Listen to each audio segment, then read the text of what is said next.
On s'attaque à un gros morceau dans cette vidéo puisqu'on s'attaque au retour du maître, au retour de celui que certains considèrent comme leur papa du cinéma. On parle du retour de Steven Spielberg. Alors son dernier film remonte à il y a plus d'1 an et c'était le remake de la célèbre comédie musicale West Side Story que Spielberg s'est réapproprié avec sa vision des choses et surtout sa patte cinématographique bien à lui. Il avait repris cette comédie musicale avec son point de vue personnel et c'est très intéressant à souligner puisque j'ai l'impression que désormais Spielberg va nous faire des films beaucoup plus intimes, beaucoup plus propres à lui et c'est très intéressant. Le fait qu'il ait donné sa vision personnelle dans West Side Story c'est très intéressant puisqu'on voit avec le film qui a suivi donc The Fabelmans, ce qu'on aborde là maintenant, car c'est certainement le récit le plus autobiographique et le plus intime de notre cher Steven. C'est avant tout un film propre à l'auteur, qui nous raconte comment il a vécu son adolescence et comment le cinéma a été pour lui quelque chose de cathartique qui lui a permis d'expier ses traumas. C'était cathartique parce que finalement pour lui le cinéma c'est une passion, mais une passion qui lui aura permis finalement de communiquer avec ses proches, d'expier ses traumas comme je l'ai dit, mais de s'ouvrir aux autres et de ne pas se laisser faire on va dire, et c'était quelque chose voilà qui lui permettait de grandir et de devenir une meilleure personne. En fait, si vous voulez, le cinéma lui a permis de brusquer son intimité et d'ouvrir un dialogue avec sa famille, et c'est, on va dire, la grande thématique de The Fabelmans. C'est ce qui fait que The Fabelmans est un film pour moi vraiment génial, et pour moi l'une des meilleures œuvres de Steven Spielberg. Parce que même si le héros ne s'appelle pas Spielberg mais bien Fabelman, on retrouve quand même beaucoup de l'auteur dans le film. D'abord avec les films amateurs qu'il tourne au sein de The Fabelmans qui font grandement penser à la filmographie de Steven Spielberg, ça c'est évident.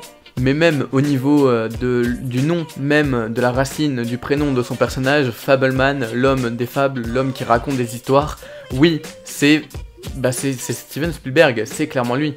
Et rentrer dans ce récit, c'est quelque chose de très bouleversant en termes d'émotion. C'est vraiment un film qui te prend aux tripes, qui t'attrape et qui ne te lâche pas en termes d'émotion, parce que oui, c'est pas forcément un film très joyeux non plus, hein.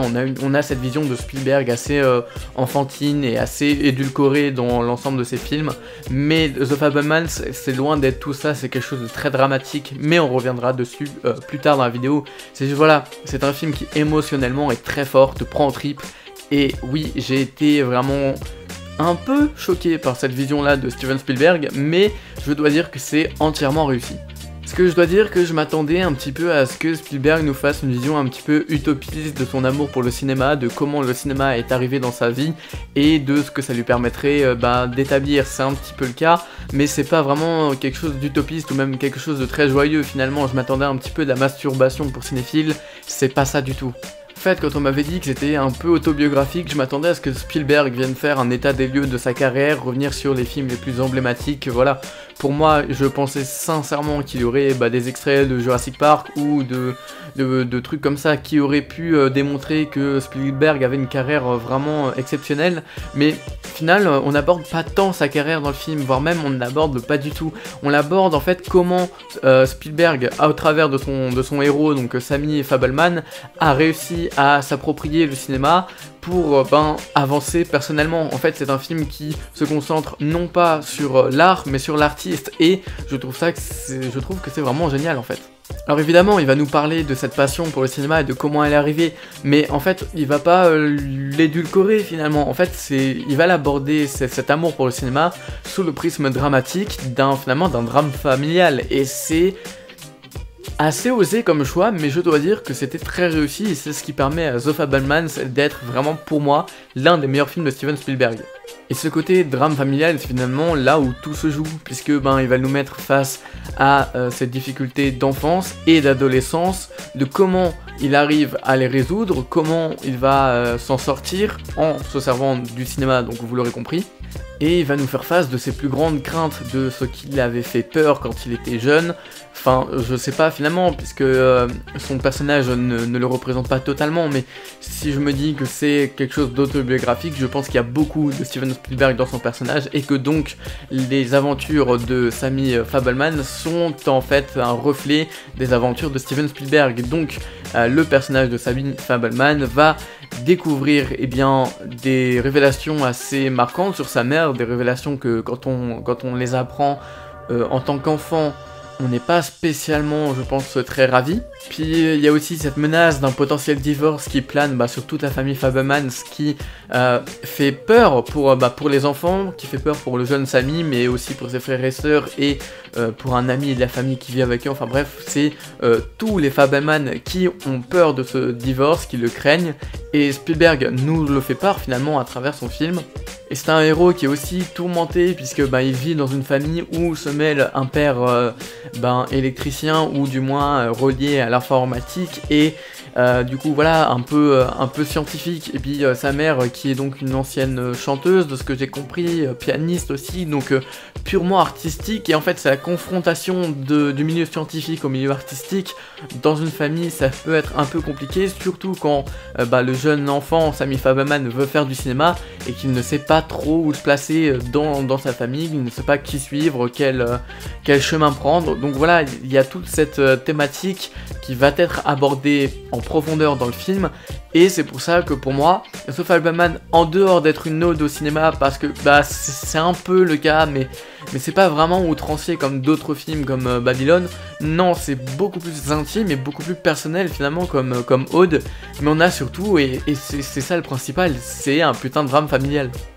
Bref, je vais pas raconter tous les traumas de Sam Fabelman, parce que pour ça, je vous invite quand même à aller voir le film, et puis je vous assure que c'est vraiment très riche, c'est vraiment très développé, et puis Spielberg nous en raconte beaucoup, il nous en dit beaucoup sur lui, au travers de son personnage, donc pour le connaître, c'est bien d'aller voir le film au cinéma, et puis de toute manière, c'est bien d'aller voir le film au cinéma, parce que le film est tout simplement génial, je le répéterai tout le long de cette vidéo, mais je crois que c'est l'un de mes Spielberg préférés, vraiment. Mais ça reste intéressant de voir sous quel point de vue Spielberg va se servir du cinéma, va aborder le cinéma pour finalement expier ses traumatismes et essayer d'avancer et puis d'aller mieux dans sa vie qui était quand même assez compliquée. Vous l'aurez compris si vous avez vu le film, vous savez que voilà, c'était pas forcément facile pour lui non plus. C'est une vraie histoire d'auteur, une vraie fable, mais elle n'est pas forcément onirique, c'est-à-dire que, voilà, je m'attendais à ce que Spielberg enjolive beaucoup les choses, qu'il enjolive beaucoup sa relation qu'il entretient avec le cinéma depuis maintenant pas mal d'années. Non, il n'enjolive rien du tout, peut-être même qu'il le dramatise, mais en tout cas, ça a une vision qui me paraît assez réaliste de la personne qu'est Steven Spielberg. On voit qu'il a mis beaucoup de lui à l'intérieur du long métrage, vraiment ça se ressent, il y a beaucoup de références à sa filmographie, mais elles sont plus ou moins subtiles et plus ou moins discrètes, c'est-à-dire que c'est pas très outrancier, c'est-à-dire qu'il faut avoir vu ces films et connaître un peu la vie du monsieur pour avoir finalement toutes les références et tout ce que Spielberg essaye de nous évoquer. Enfin, on ressent très clairement qu'il y a une certaine pudeur qui sort de The Fabelmans parce que c'est son récit le plus intime où Spielberg parle directement de lui-même, et c'est vrai qu'on n'a pas l'habitude de ça, hein. Spielberg, à part West Side Story qui avait 2-3 éléments on va dire personnels à l'auteur qui étaient rajoutés de lui, il a pas fait tant de films si personnels que ça, hein, pour la plupart. Alors Spielberg a fait beaucoup de très bons films, mais jamais avec sa touche personnelle, enfin si, sa touche personnelle, mais disons c'était jamais très intime, ça ne reflétait pas du tout son point de vue à lui, et sa vision, là c'est la première fois qu'il se livre en fait, et c'est assez touchant. Et oui, comme je le disais, dans The Fabelmans, on va voir beaucoup de références à sa filmographie et avec des plans, on va dire, assez iconiques qui reviennent sans forcément être très outranciers ou en dire beaucoup, disons, en faire des tonnes concernant les références. Non, c'est toujours très subtil, très bien dosé, très bien calé, c'est vraiment parfait sur ce point de vue. D'abord, quand il est enfant, on va le voir tourner des westerns avec toute sa famille, et ça c'est un peu un clin d'œil puisque c'est le tout premier film que va tourner Sammy Fabelmans, et de ce que j'ai appris récemment, eh bien Spielberg a commencé avec le western, donc c'est un peu une référence assez subtile de se dire que son héros a commencé de la même manière que lui finalement, et d'ailleurs ce petit Fabelman, l'acteur qui joue Sammy Fabelman enfant, est vraiment très convaincant comme le reste du casting, hein, parce que je ne parle pas de Paul Dano, de Michelle Williams qui sont vraiment fabuleux dans leur rôle, qui ont des scènes vraiment marquantes, hein. Je pense à Michelle Williams quand il y a une scène où elle va danser devant les phares d'une voiture en plein camping, c'est un plan que je trouve juste sublime, c'est une scène profondément marquante pour tout le récit.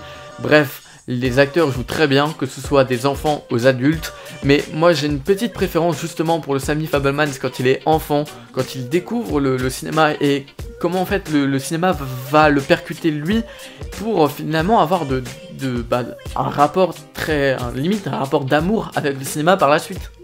Sinon, il y a d'autres références cinématographiques de Spielberg, je vais pas toutes les citer, mais voilà, si vous avez vu Il faut sauver le soldat Ryan, il y a aussi un film qui est tourné par le jeune Sammy Fabelman lorsqu'il est adolescent avec des scouts, où très clairement on a des plans iconiques de Il faut sauver le soldat Ryan qui reviennent, on sent que c'est une inspiration du moins, et on sent que voilà, c'est un film qui a été cher à Steven Spielberg, qu'il a voulu rendre hommage à son propre film dans The Fabelmans, et voilà, il y a plusieurs références, mais c'est toujours très subtil, très bien dosé, et c'est ça que j'adore aussi, c'est que il est capable de ravir ses fans sans forcément en faire des tonnes, et je trouve ça vraiment magique. Enfin, Spielberg a fait vraiment quelque chose de fabuleux.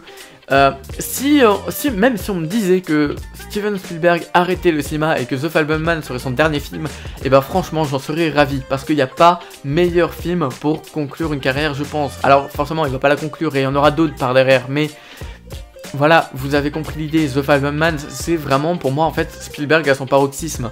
Il est au top niveau. Que ce soit en termes de réalisation, en termes de photographie, en termes de référence, en termes d'écriture, en termes de tout ce que The Fabelmans raconte sur lui, Spielberg fait ici l'un de ses meilleurs films, et ça j'en suis persuadé.